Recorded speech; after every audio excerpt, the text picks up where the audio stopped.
Welcome to the Creative AI Show. What do we have this week, Brian?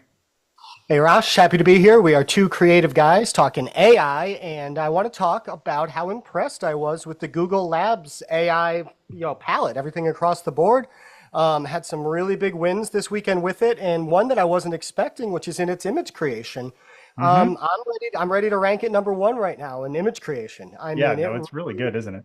Move over Leonardo, certainly move over Dali for a while now, Yeah. but Google Labs is here to play. And then also, in playing with Google Labs, I did a video this weekend about creating music and ended up creating a little backing track. But all these or music creation AIs, they've really gotten me, my core musician, to think about the ethics of this. So Mhm. we're gonna have a little ethical talk here towards the end about some of this ethics in Get into AI. it, What do yeah. you have going on? Yeah. Well, we're going to be looking kind of towards the future with two things that came out over the last week. One is a conversational voice you may have heard of. That's Sesame. The folks over at Sesame have a demo available with two different voices, a guy and a lady. And uh, Maya, and what's the guy's name? I guess I just talked to Maya the whole time. And That's the fair. other one was big news, ruffled the world. It's a big moment. It's called Manus. More information's come out about it, but it's an AI agent like operator. Mhm. However, it works better. It's more what we wanted, and it's doing things that we wanted operator to do a little bit better. We'll get into details, but it's pretty amazing. Awesome. Well, cool. I'm excited to hear about that. I want to know how Operator's doing for you and see, kind of compare to Manus and what its capabilities are and everything. That's pretty awesome. So, all right. Well, jumping in, I know, Google. It's been weird watching this AI war happen for a while and seeing Google kind of be not really silent on the side. I mean, they've had Gemini, they've had their things going, but I'm just not used to having Google not be a main player in these worlds where we're constantly Sure. talking about ChatGPT and Perplexity and all these other ones. And I dove into Google Labs this weekend, and I went in, to use the Music FX and a Music FX DJ. And, these are great. You can really build some good tracks. I love how it gives suggestions and everything. I'm still a bigger fan of Riff Fusion when it comes to actually creating a physical song, Yeah. because of its integration of lyrics and different things like that. But there's a lot of capabilities with this Google Labs, especially for creating music. The Music FX DJ. I thought, this was a Google moment where they kind of invented something that was a little outside of the box that Hmm. doesn't really exist yet. And they actually hired and consulted, and forgive me, I forget his name, but a major DJ in the development of this, Oh, where okay.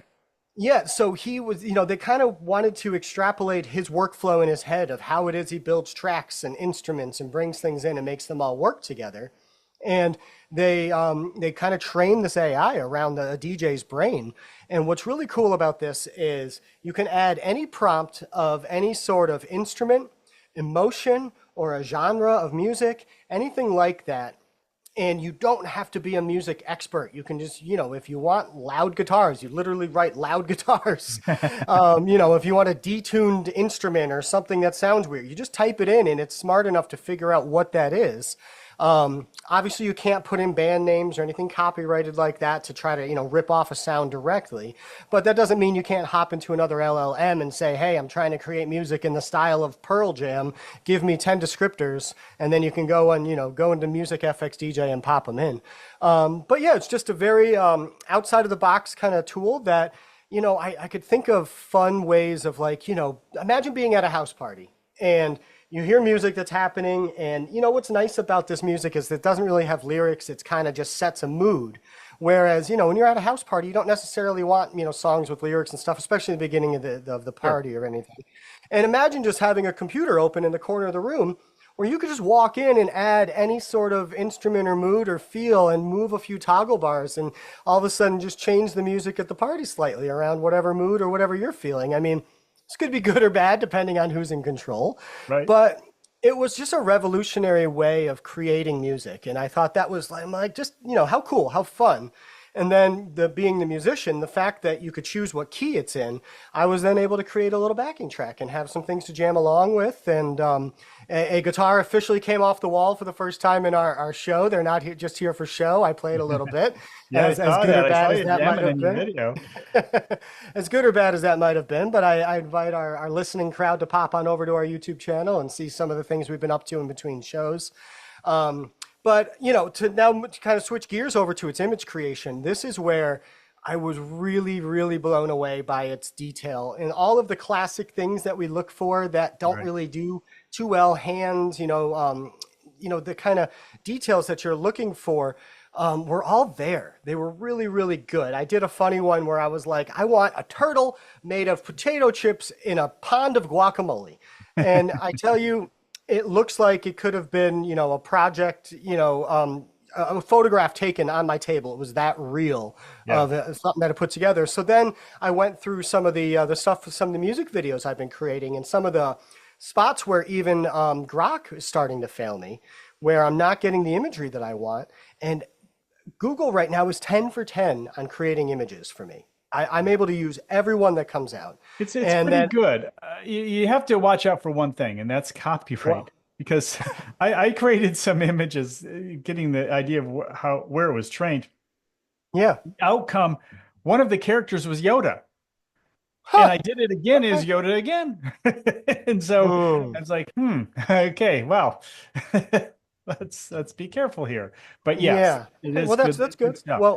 Well, that'll lead to the next thing I talk about with the ethical Yeah, considerations right, of what it is right. that we're If you're doing going here. to use these images commercially, you probably need to head on over to Firefly, Adobe, because that's trained on non-commercial stuff.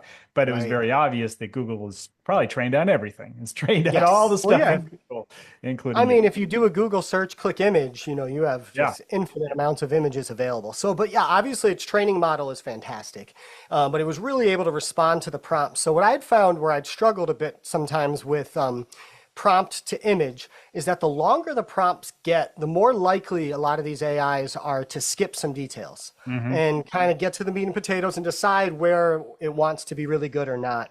And I found that the longer the prompt was, the more it paid attention to each individual detail. So it's very Oh, okay. good. I That's liked how interesting. I liked its price. I liked how free it was. Yeah. Unlike VO2, which is really expensive, we were talking about that and how Yeah, VO2 is available. I mean, it's not, you're on a wait list. We've been on a wait list since right, last, I think, fall, and nothing. We're waiting. Everything else is coming out. And then it's released, but it's not released at Google. They released right. it to other places. They went to Free Pick, and then now it's available at Fall AI and probably Hugging Face. All those places have it where you can work with it. I've gone over to Fall.ai to do my comparison because I have done a Right. comparison with that one, and it Yeah. won. It was great. It was is Hmm. by far the best one. So Yeah. I'm going to probably do some more comparisons with that because yeah, to your point, that suite of tools is really good. And I appreciate your explanation on that because I think a lot of our audience might just assume that these AI tools are only available if it's a Google, tool, it's only going to be available in labs.google. Right. And just there are other resources online where they have, lists of all these tools that are available that you can use maybe, maybe it's a trial version or a turbo version, Well, but, it's maybe explain a often little more how that works. yeah, it's they're usually open source. And quite often when you hear open source, like, oh, you mean I gotta go in and download it and implement it on my computer? No, no, quite often places like Hugging Face, They're somebody hosting will it. will do that, or Fall Yeah. AI has been really good for me. You can buy like 20 credits and then just go to town. So you can just base it off credits. So it's not like a monthly subscription. So you're going Hmm. to use the latest and greatest that is uploaded at each of those locations. So Yeah. when, I mean, even Sky Reels that's there too. I mean, Hmm. they're all there, and when the latest version comes up, it's there, and you can test it out. Now, you are not going to your point have all of the features and tools that say a Kling would have. Right. You'll have if you want Or all those Pika or features, you something. got to Yeah. go to Kling. But if you want a Kling created video, Or it's then using the engine of it. It might not be yes, the whole car, but the engine's there. yes, yes, That's a good way to kind of look at it, right? yeah, absolutely. So very good. All right, throw it back your way. Sesame conversation. Yeah, let's talk Sesame. So I did a video earlier this week where I was having a conversation with Maya, who So you're not is just talking to yourself anymore. yeah, You well, I'm can not just to myself. I mean, Okay, good. I've really liked how Gemini has worked with conversation. I've always thought it was better than ChatGPT's version, but Maya is quirky and sarcastic and more Ah, human-like. And so you're just going to have not only that, when you flip it back on, it remembers some of your last conversation. yeah. So, I would say I was talking with about our dogs, and then next time I open it up, she's like, "So, how are your dogs doing?" So it's things like that that Wow. are Yeah. more human-like. Little jokes, little sarcasms, just kind of banter back and forth. It's conversational, and that was a nice look. Now it's the future of these types of AIs because it's a demo. It's not one I would love to be able Okay. to pull the API and apply it to some of my work because it's that good. And I'm We could sure have a down third co-host. We've been talking about that for years, and it exactly sounds like right. they could be funnier than both of us combined. Yeah, they'll just say, okay, you guys can go away, leave Maya. Right. So, I'll be but back in that 5. So both of the discussions today, which we'll talk about Manus in a few moments, are really looking into the future of it all and a combination of Maya or at Sesame, whatever voices they have down the road, and say a Manus is going to be pretty amazing. And it Hmm. really was this week was a really solid glimpse into the future of what is headed our way.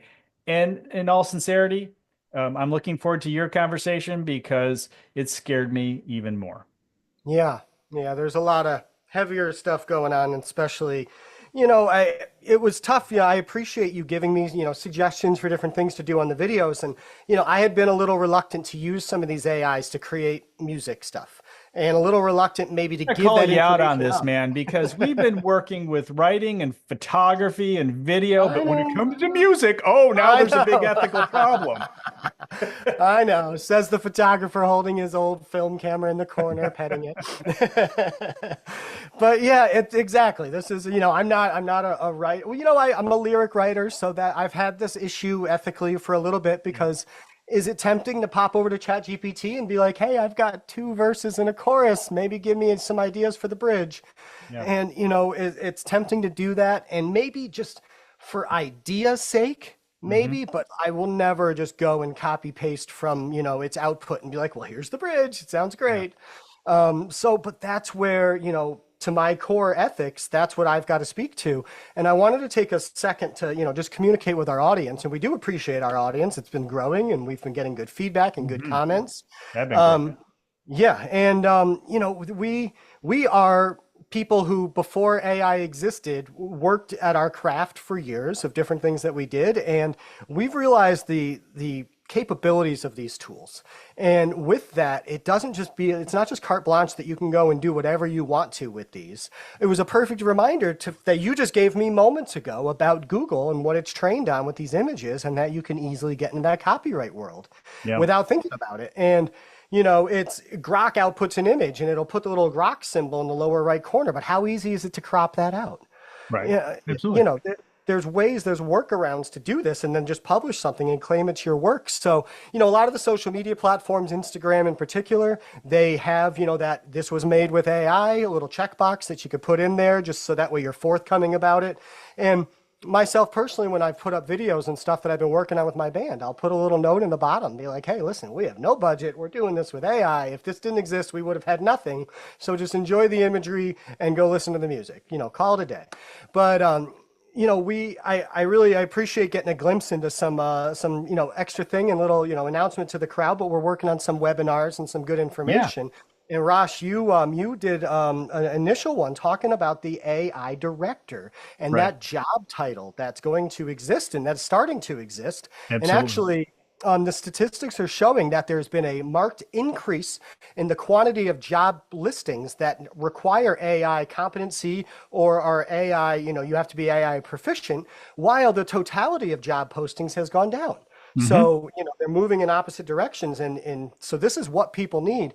And so really what's so important about ethics and AI. So I want to just talk about a couple things. So there's going to be a lot of new roles and responsibilities, just ensuring that there's transparency and legal compliance. So just like anything else that you do, you've got to make sure that you lay those rules out with your employees and Mhm. you lay those rules out with your clients of, how and when you're using it. There always needs to be human oversight. So And all, that's where the AI director comes from. yes, And it's not just even the rules. Look, it's stuff being made for humans. And again, you go to Leonardo and they give you 100 images. Someone's got to pick the one. I mean, right, there's 100 great images, but somebody's got to pick the one. You can ask the AI to pick the one, and it may be good. I mean, they are getting better, but ultimately, you yeah, got to, just like any employee or um, any kind of tool, you need to be director of it, and right. so you're going to be the director of the work that's being done by the AIs. Yeah. And if the AI is making a claim, say in writing, maybe you've Mhm. got to do some research on it to verify that Yeah, claim. The excuse won't hold in court. Oh, the AI told me. yeah, As humans have to be responsible good for point. what it is that we publish and what it is that we put out there. And we can't just claim, oh, yeah, yeah, I just learned that from ChatGPT. So I just copy paste and put it out there. It's no, you've got to have the validity behind that. So there's a 10 golden rule from the United Nations ethical principles for AI. There's 10. So number one, do no harm. Two, avoid AI for AI's sake, meaning use it when it's justified, appropriate, and not excessive. Safety and security. So all AI systems must continuously be assessed for risk and vulnerability. Equality. So making sure that it's for fairness and not used for discrimination or any sort of stigmatization, easy for me to say. Sustainability, data privacy protection, human oversight, like I said, transparency and explainability, responsibility, accountability, and inclusivity and participation. Oh my brain is not working. I'm getting over a cold and I can't say words. But yeah, there's a lot to be read about this, and this is certainly something that if you're interviewing for an AI position, you need to be well versed in Yeah, this area. yeah. You especially being somebody who's been publishing, whether it's photography or any of your other works for decades now. I want to throw it back your way as Thanks. your thoughts Thanks a on lot. this. Yeah. So, I know. so it's, the whole idea of the AI director, we're going to release a free webinar that's going to be out Thursday. I'm Oh proclaiming it wow! right now. Hey, there it It'll be out is. Thursday with the Great. edits and with the the updates that we've talked about, and then we will have a few weeks later a very small paid course to help you, and then we'll be working on the bigger course that'll be Yes. down the road. So the paid course is going to be under $50. So I mean, it's no big deal, Yes. but it's going to be a lot of value in there, a lot of stuff that you can really dig into, that you can work with to become that AI director, understanding what you need to know. And stuff you Take could do right away. Right Yes, away. Yeah. absolutely. And it'll make you a better AI director because that's going to be the job. It's just the way it is. There are going to be different types of directors. We focus on the creative AI director, but Yep. there are going to be different types. Anyway, so that was a nice list that you had of things to consider when working with AI. But now we're going to throw those out the window as we talk about Manus as Yeah. the new Chinese AI agent comes to life. And they started off over the weekend with a video, This and the big then TV screen one where it was running all the different iPhone yeah, apps at the same no, time? that was just a guy talking about it. Oh, Yeah.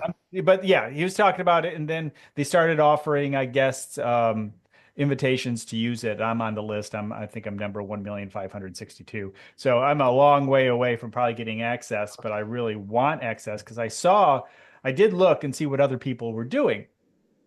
And Julian Goldie, who is a SEO, he got a hold of it and he created a whole website. Said he told it to go do research on him and build a website around it. And then he showed the website, and it was high design, well done, all about him, beautiful. I mean, and it just went out and did it, and that's where it goes. It just went out and did it. And you could you could ask it to do its thing and turn your laptop off and come back later, which is what you can't do with operators so easily. Yeah. And You have to kind so of babysit operator a bit, right? pardon? You have to babysit operator a Yeah, little bit, you kind of do keep an have to eye on it. babysit, and not Yeah. to say that this AI agent won't come back with more questions, but Mhm. it's more autonomous. It this is the way I look at it. The difference. Operator is slow, and but it's an AI with a browser. Okay. The difference here is that Manus is an AI with a computer. Right. That's the difference. That's that next step we've been talking about for some time. Yes. Yeah. And so it is also slow. I mean, it's moving slowly. The servers are certainly being pushed over there. That's why they Yeah. had to stop the signups. But it also came out, and this is interesting. It came out that they're using Claude 3.5 as the foundation in a Okay. combination with, I think it's Gwen, which is the Alibaba, and using those combinations in the tools that are available that they could pull together. So it's basically just doing what you and I could do Right. at a level if we just took the time to grab all that stuff and pull together. So they didn't create a new AI.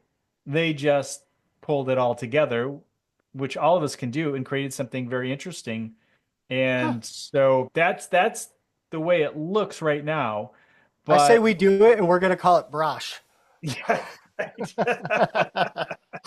right. Let's get developing now. Yes, exactly. Uh, Yeah, but I'm sure it was quite the effort. And was a successful Chinese entrepreneur who did it, so he had the resources to pull the team together okay. and do it all. But point being is that this is coming and coming quick, and we're going to have, like I said, I was really impressed with the output of the Right. website. It wasn't just this block, boring website. This was nice. I mean, Hmm. people paid money for this. And That's so the other Did it examples, show whether, quick interjection, did it show whether it was built on like a classical WordPress it's type program or no, was it's it fully probably coded? built through HTML. Okay. And they also showed, okay, you know, close your ears.